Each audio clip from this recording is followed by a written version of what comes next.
Hey everybody, thank you very much for taking the time to listen to me first.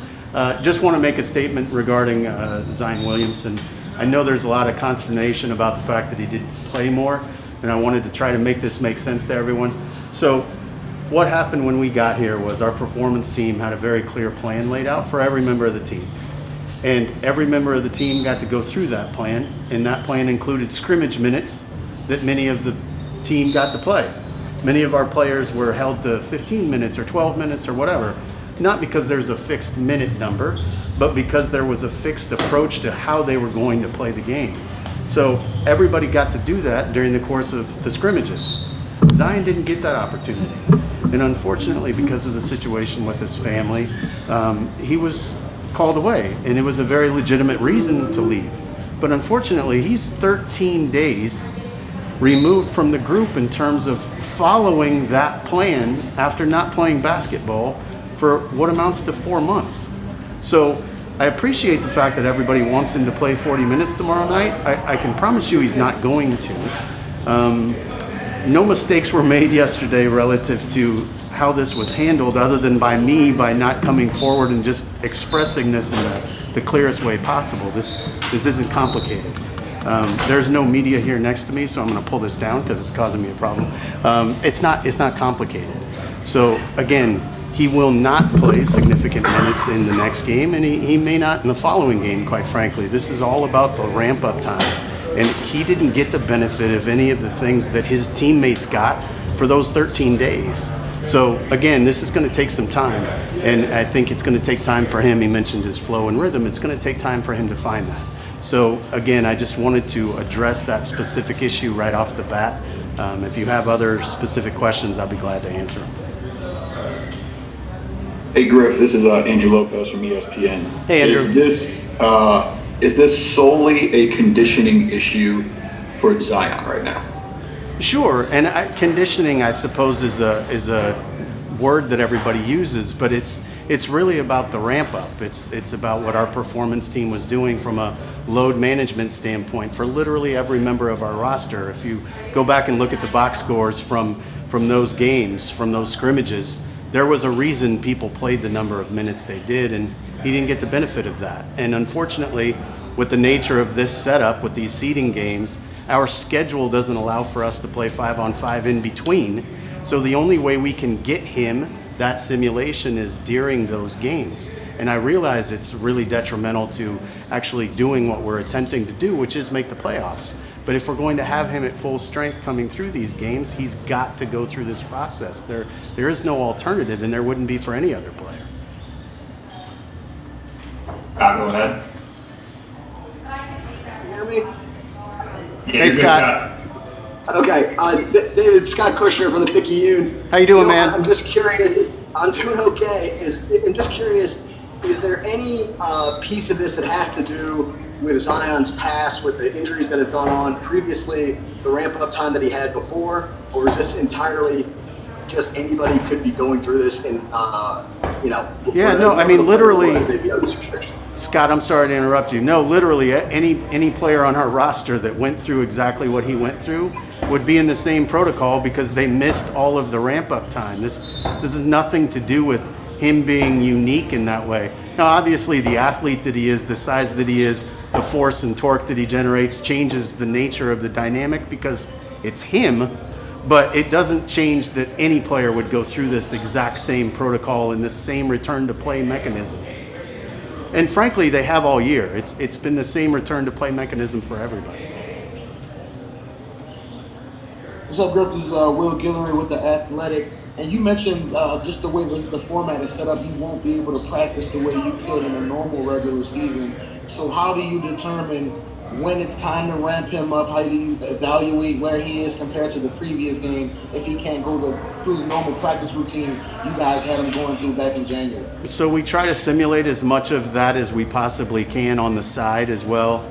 He's doing a lot of extra things that other players aren't needing to do to try to condense this ramp-up time because he's very mindful of wanting to help the team, and we appreciate that, obviously, and I think it's something that we're looking at in terms of all of the return to play metrics we've used all along. There's several different devices that our trainers use, that Aaron Nelson and his staff use, that tell us where a player is at their peak performance, and then there's percentages of that. And every player measures the exact same way throughout every day that we're here. And as those numbers come through, we handle players differently. And so we're going to continue to build him up as we would anybody else. Hey, David, it's Fletcher. I wanted to ask, because Zion is such a star, and obviously the media hoopla around him is pretty intensive, is it detrimental that there's so much speculation? Is it injury? Is it his past? And I guess, do you find it personally offensive if people question what you do, why, and how, because there's so much attention on him and what he does? Personally offensive, no. It makes sense to me that there's so much attention. Obviously, he's a phenom. The NBA, the league office itself, takes as much interest in this as the fans do, and I'm grateful, frankly, that the fans take as much interest as they do. What I'm frustrated by is that there has to be a conspiracy theory involved when literally there's not one thing different that's being done with him than was done for every player on this roster when we got here.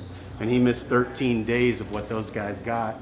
And now all of a sudden, because the stakes are raised, and because unfortunately we were selected for 7 national TV games, we're supposed to reinvent the wheel, and it's not fair to the kids. So I think on his behalf, I'm a little bit frustrated, sure. Hey, Griff, Christian Clark here with Ball.com. I totally understand why you'd want to be cautious with anybody who basically didn't play ball for 13 days. I guess part of what's confusing to me is, or just help me understand is, he got those 2 practices, but it just didn't seem like you as a team or he did a whole lot in those 2 practices. Can you just help me understand why? Yeah, because the rest of the team was on a timeline that was designed to peak at the right time for the games. They were all on a timeline that he wasn't part of. So, as I said, he's having to do a lot of extra work on the side. We can't change everybody else's workload to get him ramped up. This was all done well in advance so that we crescendo at the right time. And unfortunately, we're just trying to navigate a very difficult situation there for timing. Ordinarily, in a situation like that, you'd love to have somebody get to practice with a G League team, by way of example, or parts of your roster that weren't going to play. And we just don't have that luxury here, unfortunately. It's the nature of the bubble. Hey, Griff, Jeff Duncan here. I'm curious, in all the evaluation you've done on background medically on Zion, is there any long-term concerns with him physically? Is there anything you all found that is going to be something you're all going to have to manage and maintain long-term for him? Yeah, I think it's a fair question. No, really, in terms of injury risk, it's just he's a highly unique physical specimen, obviously, and several of them are, by the way. I say this and people act like I'm talking about him like he's some sort of a freak. It's not that. It's Drew Holiday is similarly an amazing physical specimen, but what Zion is wholly and totally unique. So as he grows and matures as a player and evolves physically, he's going to change radically, and so being in front of all of that is important for us. So the one thing that I would say relative to him specifically is, and I've said it many times, the amount of power and torque he generates is off the charts relative to any other player that we've ever tested. So it makes the things that you need to provide him so that he can compete at the highest level a little more unique, and so we're learning that as we go along as well. Will, go ahead. This is going to be the last question for Griff, everybody. What's up, Griff? This is Will again with The Athletic. I think Hey, Will. a lot of the contention among fans is, when Zion is playing these minutes during games, when he's not allowed to come back at certain points during the game. And I know you guys put a lot of thought into this process. So how do you determine what these bursts look like and when they have to happen during the games, as far as, when he can play, why he doesn't play at the end of quarters versus the beginning of quarters?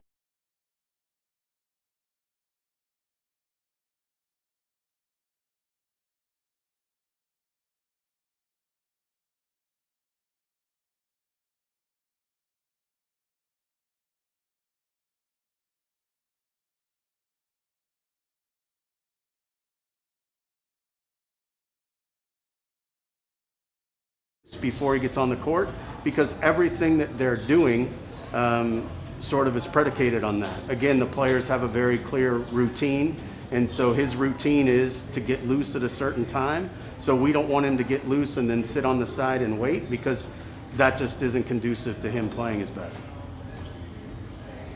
Thanks, Griff. Appreciate it. Thanks, guys.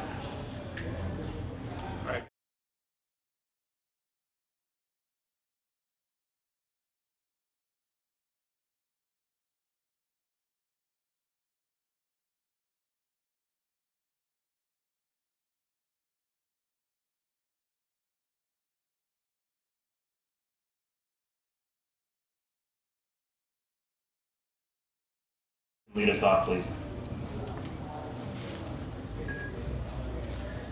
Alvin, good Yeah. to see you. Scotty, how are you? I'm wonderful. It's good to be back. Good, it is. I just was curious. That's my line. What's the situation with the minutes that Zion's playing? Is this dictated to you when he plays by the medical staff? Are you given an allotment of bursts or whatever, and then you decide? How is it kind of coming out of when you decide to play him and when you decide to sit him? No, we sit down as a group, along with Griff and Aaron, and we talk about it as to how it's going to look as far as him playing, and we come to an understanding that this is the best right now for him from the standpoint of the burst that he would have, and that's the way we try to play him. Hey, Coach, this is Will from The Athletic. Just after reviewing the film from last night, what really stood out to you as far as some of the things that got away from you in the second half? I think it was the turnovers. If you look at that team, as I said earlier, they're 30th in the league in forcing turnovers, and we ended up with 21 turnovers, which is way, way, way too many against that team. The one thing that they do, they're very solid defensively, but you should be able to have shots that are taken. You can't go through 21 possessions against that team without getting a shot up, and that's basically what we did. And then I would say that we went away from what we do collectively as a team, and that is that we either try to have paint shots or we try to have threes. We shot too many contested mid-range jumpers, and I think that we got a little bit tired last night. And as I said to some of the guys, I probably should have gone to the bench a little bit more. I don't mind saying that, and been able to preserve guys a little bit more. So there was several things that we could have done better, but there was a lot of things that we did really well. I thought our defense in the first half was terrific. We were really active and done a good job. And then we just had, I said, too many turnovers, especially in the third quarter. We had 8 turnovers in the third quarter. That should have been our total for the game.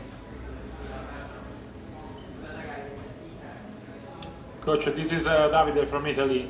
What do you want to see from your guys in your next games? In your next game, what are you going to stress out?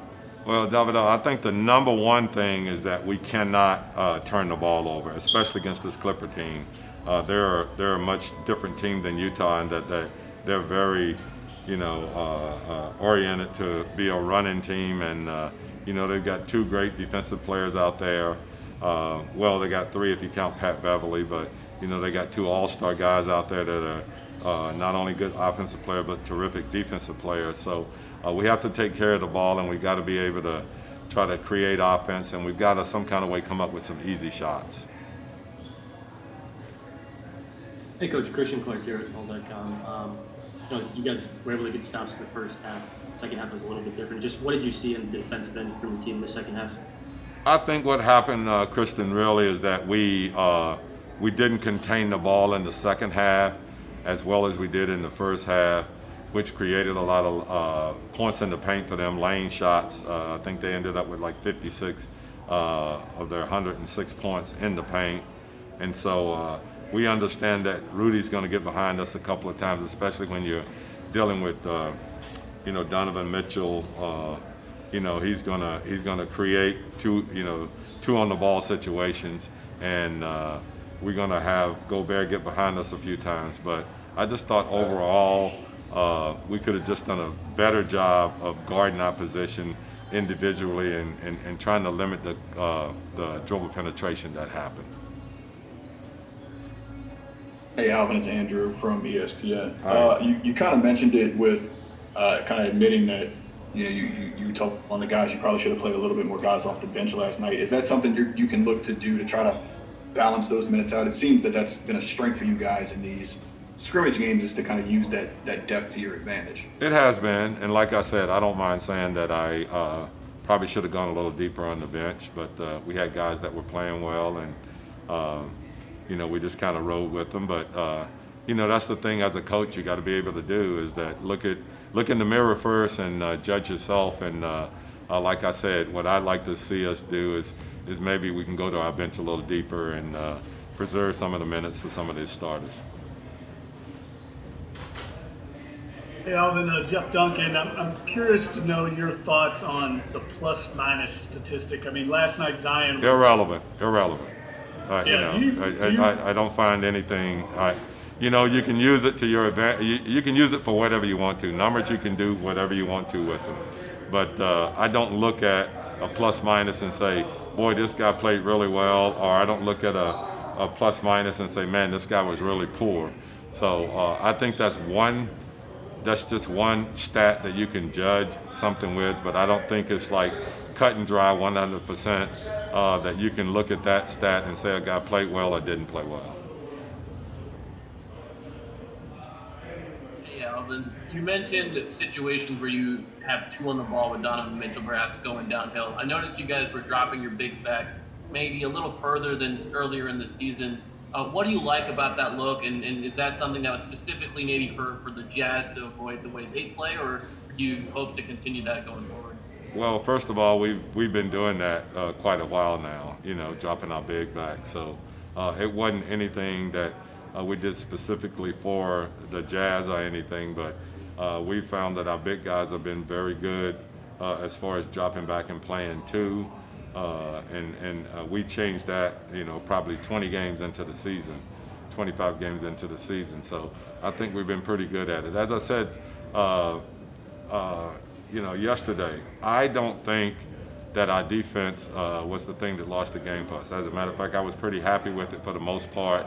They shot 28% from the three-point line. They shot, I think, 4 from the field. Those are pretty good numbers against a good offensive team like that, especially when you take into consideration the lob dunks that Gobert had. So defensively, I thought we were fine.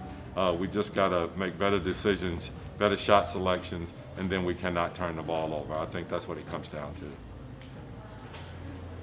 Hey, Alvin, it's Fletcher. I have kind of a philosophical question here, and maybe it's silly. Do you do anything from a motivational standpoint of talk about teams that, like, for say the 99 Knicks that won 6 of 8, I think, to get in, and then ran with the 8 seed all the way to the finals? Do you reference things like that or talk about anything like that, or is it just kind of slow and steady, one game at a time?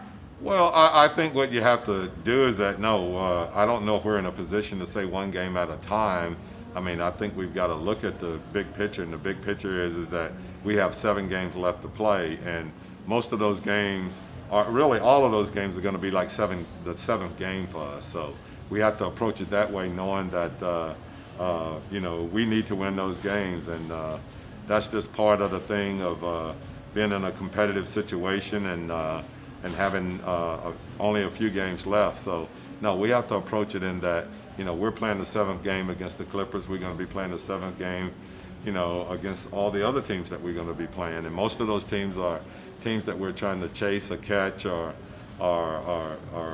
get in a position where we can have that play-in game. So no, I don't think it's one of those deals where you go, hey, we got to take it one game at a time. I think you got to understand the big picture of the whole thing, and we have to approach it that way. Go ahead. This is going to be the last question for Coach. Alvin and Scott again. When you preach about the urgency of each and every one of these games, how frustrating is it that you've got to deal with ramp-up times and things of that nature? This long-term kind of medical stuff. How hard is it to not just want to play Zion in the last 3 minutes of a game like that last night? Guys, I think the one thing, we have to be smart. You have to understand that, obviously coaches are competitive, but, the big picture is that we got to have healthy people to play throughout the season. And we hired medical guys that are very good at their job. And as a coach, you have to be able to listen to those guys because they know best. And, whatever minutes they say that a guy can play, you got to be willing to do that. And so that's where we are with that. Got to look. The big picture is that we're trying to win an NBA championship. And I think whatever it takes to try to get to that situation or that position, then we've got to be willing to follow the people that are experts in that particular area. Great. Thanks, Coach. All right. Thank you, guys. Josh Hart.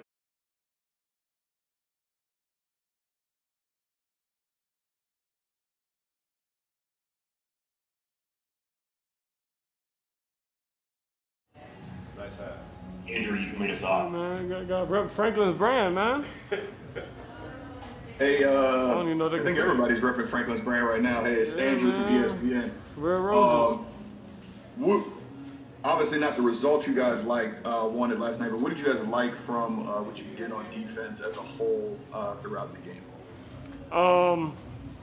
It was good defensive outing. I think it could have been better. Just finishing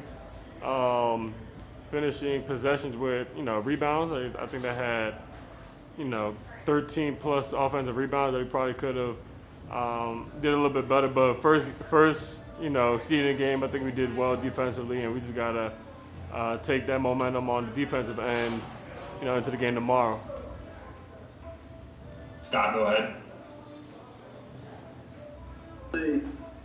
Hey, Josh, Scott from Picayune. How challenging is it knowing the urgency that each of these games exists with each of these games, but at the same time you've got Zion's minutes are kind of all over the place, and you guys don't have like a regular rotation that you can count on. How difficult is that for you guys to kind of incorporate? My fault. Can you redo that? They're changing the camera. I wasn't paying attention. I was just saying, with the urgency that you guys are putting on every one of these games, how difficult is it to incorporate Zion when those minutes are kind of, unorthodox the way that he's being used to start quarters and small stretches like that? It's definitely unfortunate, but for him, he's a once in a generation type player, so we gotta, definitely look at the long term for him. But I mean, we just gotta go out there and hoop. Whether that's, whether he has 3 minutes, 5 minutes, a quarter, whatever it is, we gotta go out there and just hoop when he's out there, use him to, to our advantage. And then when he doesn't, we have guys that are fully capable of stepping up and filling that void that that's left when he's not out there. So obviously, sometimes, yesterday was a little bit of a challenge, but we know what it is moving forward, and we just gotta make the best of it. Guys are gonna have to step up and play bigger roles until he's fully able to be out there without any restrictions. So, and I think we're very capable of doing that. Will, go ahead. What's up, Josh? It's Will Guillory with The Athletic. It was obvious that the pace really slowed down there in the fourth quarter. How much of that was you guys just getting used to playing in a full game again? And how long do you think it'll take for you guys to get back to that rhythm where you keep that up for an entire game the way you want to?